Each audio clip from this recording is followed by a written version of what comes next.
I'm Peggy, and this is my boyfriend Mitch. I've worked as a safety officer for the past few years. Now I'm 4 months pregnant. I knew I needed to get some renos finished before the baby arrives. Mitch and I try not to do many renovation projects together, as we both think we have the best way to do it. But he really wanted to help and make sure the house will be safe for the baby too.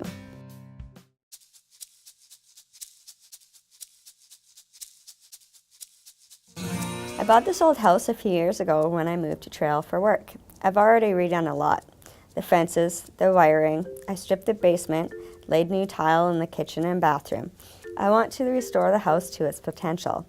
Now it's time to work on the back porch, remove the old lead paint, and rebuild the stairs. Outdoor projects may involve lead-based paints if you're working on homes, decks, sheds, or fences built before 1976. In Trail and Rivervale, outdoor projects may also release lead dust.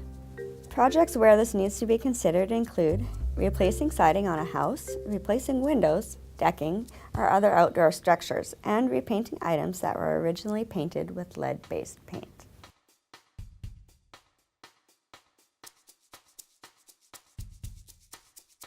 Here's what we did when we were ready to scrape the old lead paint off the back porch and the side of the house. Prevent the spread of lead inside your home by closing all the windows and doors. You may need to talk to your neighbors if dust could spread onto their property. Since the outdoor work area isn't as clearly defined as it is inside the home, there is potential to inadvertently track dust all over the yard, including on your clothes and boots. We put up caution tape at the edge of the work area to remind us of where the work area stopped. Before you lay tarps, remove toys and garden items such as chairs from the general work area. To prevent the spread of lead dust or bits of debris, place tarps, plastic sheeting, or even landscape fabric over the ground and any other surfaces beneath and beside where you will be working. This will stop dust from getting into the lawns and flower beds or onto driveway or patios. It will also help with cleanup. Also, if you are working right beside your home or another property, place tarps up against adjacent walls or fences to keep the dust contained to your work area. Pull your truck or trailer as close as possible to the project area to avoid tracking debris across the yard. Cover the ground from the project area to the truck or trailer with tarps so that you do not drag dusty debris all over the lawn. If you're working on a window, a nice option is to build a little containment directly below the window to catch dust, nails, bits of trim, and paint chips as they fall. This could be a little wood frame covered in plastic sheeting that can be placed open side up directly below the window. We just used a cardboard box and lined it with plastic and stapled it to the window. There are two good ways to use spray misting. Both have their uses on outdoor projects. One is to spray with a spray bottle as you scrape or strip a painted surface or remove dusty building materials. The second way is to set up a hose with a fine spray mister attachment along the edge of the project area, preferably downwind. This will keep dust from blowing out of the project area and will help to keep the dust down while you work without getting the demolition debris wet or soggy. Another good place for a spray mister is at your debris pile, truck, or trailer. Dumping waste can stir up dust. If it's windy, consider more than one misting station if needed. If the work is generating dust or you're getting covered in paint chips, you may want to wear a half-face respirator with a P100 filter. By using a spray bottle directly on the surface you're scraping, you may find you might not need a respirator. Before you disturb a lead-painted area, ask yourself if there are other ways to do the work. Do you need to remove all the paint, or can you just paint over it?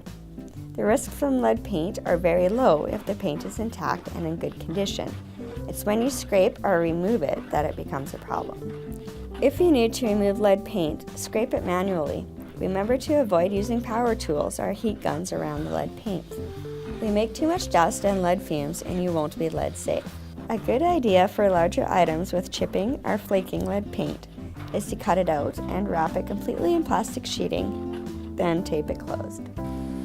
Also, before breaks and at the end of the day, vacuum wet clothes and wipe boots with a wet cloth.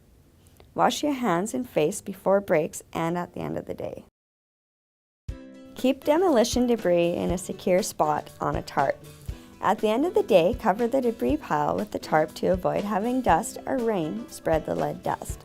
For outdoor projects, you will want to clean it up at the end of each day when you're done the project. Fold up any plastic sheeting you used and dispose. You can use a HEPA filtered shop vacuum to clean up tarps and then hose them off. Vacuum hard surfaces below your tarps or plastic sheeting. Walkways, driveways, porches, and patios can be hosed off. The goal is to suck dust up and not spread it around by sweeping or blowing it away with an air compressor. As much as possible, avoid working on windy days. This can make a big difference. Avoid bringing dust home on your clothes and work boots and tracking renovation dust into your home. Leave work clothes and shoes outside of the home whenever possible. Wash your clothes separately from the rest of your laundry. I hope that watching me work on my outdoor project has given you the confidence to approach your own project.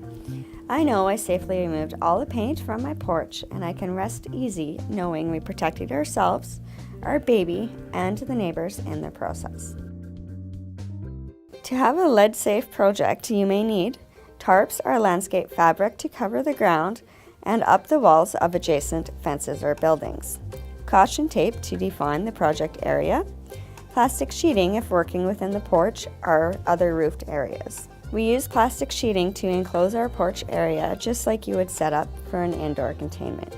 A truck, trailer, or disposal bin for debris, a hose with a fine spray mister attachment, ideally 2 of each, a spray bottle for misting the air while we worked, a HEPA shop vacuum for while you work and for cleanup, a shallow box or frame may come in handy when working on windows, and a hose for spraying off sidewalks and decks during cleanup. For personal safety, at a minimum, ensure you have separate work clothes, even if they are under your disposal coveralls, gloves, and boots, and a respirator with P100 filters for everyone working on the project.